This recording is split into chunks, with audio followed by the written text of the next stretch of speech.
আসসালামু আলাইকুম, hello viewers, কেমন আছেন? আশা করি সবাই ভালো আছেন। আজকে দেখতে পাচ্ছেন অরেঞ্জ কেক বানানো হচ্ছে।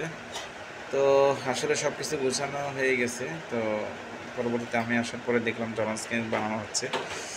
তো এখানে অরেঞ্জ কেক আসলে আবার পরবর্তীতে জানানো কীভাবে করা হয় এগুলো দেওয়া হবে। এই যে ফাতিহা মনি খুব এক্সাইটেড।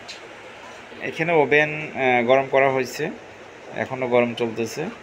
একটু পরে একটু গরম হয়ে গেলে ওভেনে এই অরেঞ্জ কেকটা দিয়ে দেওয়া হবে।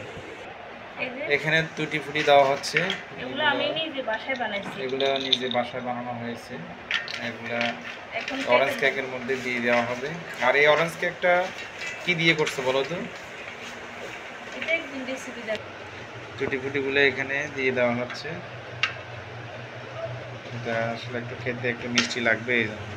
এই অরেঞ্জ কেকটা মালটা দিয়ে তৈরি করা হয়েছে, মালটার রস দিয়ে। আর পুরো একটা মালটা দিয়ে দেওয়া হয়েছে। এটা খেতে অনেক মজা, এই জন্যই অরেঞ্জ কেকটা ফাতিহামণি অনেক পছন্দ করে, আমি তো পছন্দ করি। আবার দাও নাকি ফাতিহামণি, হাই দাও, হাই দাও। এই যে এখানে ওভেনের মধ্যে দিয়ে দেওয়া হচ্ছে। ওয়াও, 30 মিনিটের জন্য দিয়ে দেওয়া হচ্ছে।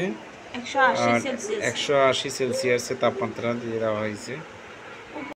অবশেষে আমরা আমাদের কেক তৈরি হয়ে গেল, কেক খাচ্ছি। তো দেখতে পাচ্ছেন খুবই সফট কেক, আমি সকালে খাচ্ছি। এই যে অলরেডি খুবই সফট, অনেক অনেক মজা হয়েছে। আমি কলা দিয়ে খাচ্ছি।